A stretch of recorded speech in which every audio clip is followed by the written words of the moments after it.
So I did my presentation on technology in remote learning. So the article I chose was why are some kids thriving during remote learning? So I'll first off start to explain what remote learning is. Remote learning, which is also known as online learning or distant education, is an educational approach where students and instructors are separated, but still can communicate through digital platforms like the internet instead of traditional face-to-face interactions. The article goes on to talk about the benefits of remote learning for students, and my personal reason for choosing this topic was because I experienced remote learning, and some of my classes this semester are also remote, and because COVID had a great impact on us, I wanted to see why remote learning, like what effects of remote learning on certain marginalized groups. So, how is remote learning implemented in the classroom? So, I have three ways remote learning is implemented. The first one is virtual classes, where live virtual classes are conducted via video conferencing tools like Zoom or Google Meet, where teachers can deliver lectures, facilitate discussions, and engage with students in real time. Uh, Example, this is Zoom. Another way remote learning is implemented in classroom is through asynchronous content. Teachers provide things like recorded video lectures, presentations, and other multimedia content that students can access at their own pace. And that allows flexibility in their learning schedules. It also accommodates students with different learning preferences. And the third way remote learning could be implemented would be online assignments and assessments. Teachers can assign digital assessments, quizzes, and exams through online platforms, and students will submit their work electronically, and teachers can provide feedbacks and grades digitally. So the pros and cons that were stated in the article. Let's start with the pros. The pros were that digital learning or remote learning allows students to self-pace themselves. Like they can learn at their own pace and have time to learn a topic more in depth if they wanted to.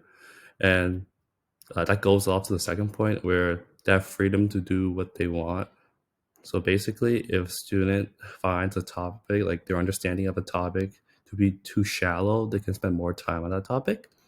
Another pro that the article discussed was lowering expectations. So which basically means that during remote learning, the expectations for like teachers were lowered, so it wasn't as stressful for students. There's also reduced bullying when in remote learning because without face-to-face interactions, students don't have a direct way to bully another student. And another pro for remote learning would be more sleep because you don't have to wake up early in the morning, like an hour before to get to school. So students can wake up 10 minutes before class and attend class on time. So there weren't a lot of cons discussed in the article, but these were three cons that were talked about. So the first con they were talked about was interpersonal relationships, where students can't talk face to face anymore and can't build like face to face interactions and socialization relationships. And extracurricular activities were also talked about because students couldn't go to extracurricular activities if it's remote learning. While there are some extracurricular activities like online calls, like club meetings, other extracurricular like sports weren't allowed. And the third con that they discussed was there was less of a drive for teachers to push students in the classroom because it's remote learning. Students feel less stressed to work, and teachers aren't pushing students as much, so it's hindering their learning. So the learning theory that I saw through remote learning was constructivism learning theory, because this learning theory talks about self-learning, how you build your own knowledge through your own experiences and make up your own world. As the quote says, mind as a reference tool to the real world. It basically means your mind is a reference tool. Like all the experiences that you gathered determines your perspective on the real world. So, which is available in remote learning because a lot of the content you are allowed to learn by yourself. So you're constructing the knowledge by yourself. And like constructivist learning theory, the role of teachers are there as guides to help students build up knowledge and lead them in the right way. So the marginalized group I chose was socioeconomically disadvantaged homes. So the challenges for these homes are because of their lower income, they face financial stress.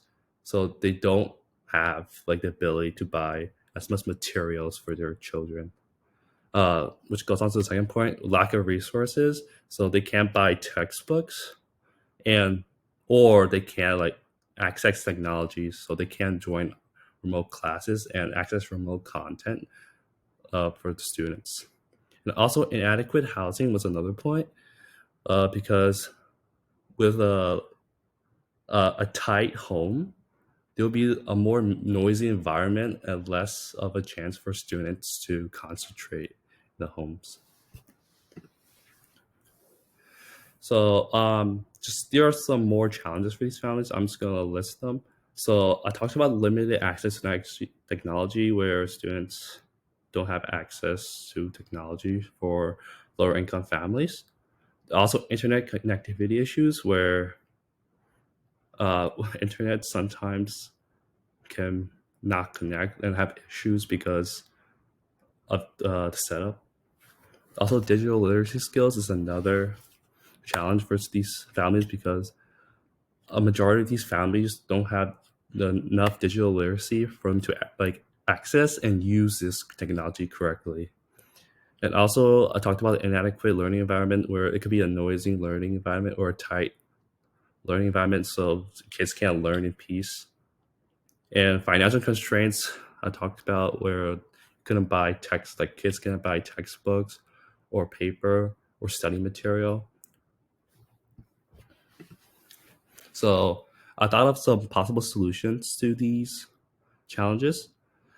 The first solution I thought of was providing technology or internet access. So providing technology, I thought of when the students would be provided with laptops by their schools. And internet access would be using public spaces or opening up the school for students to work later in the day to do their homeworks. And also, another solution would be for digital literacy.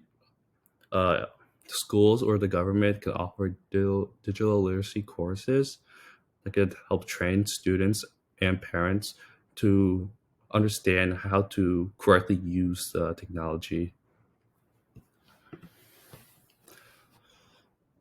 So the opportunity for these individuals through remote learning. So there are some really good benefits for even marginalized groups through remote learning, or I mean lower income families.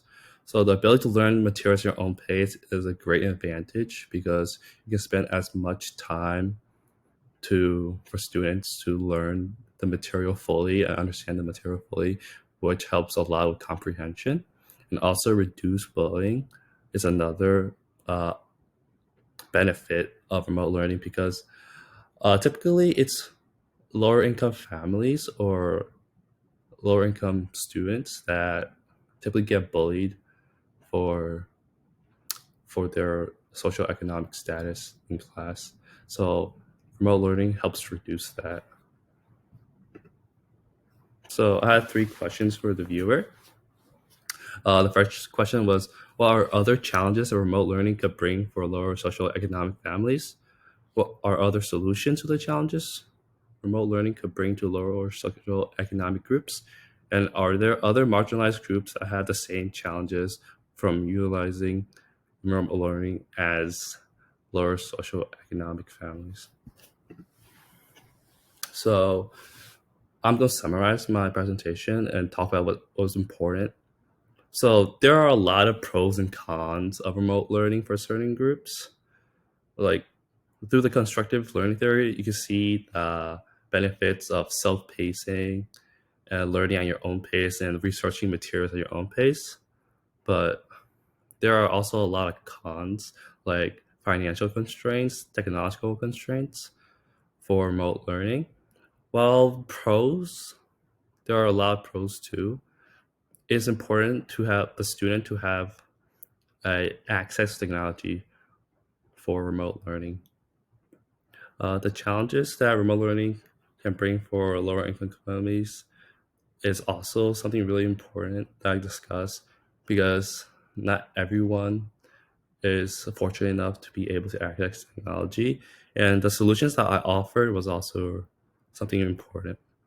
I talked about like how to solve these constraints and how to help these students uh, utilize their educational opportunities through remote learning.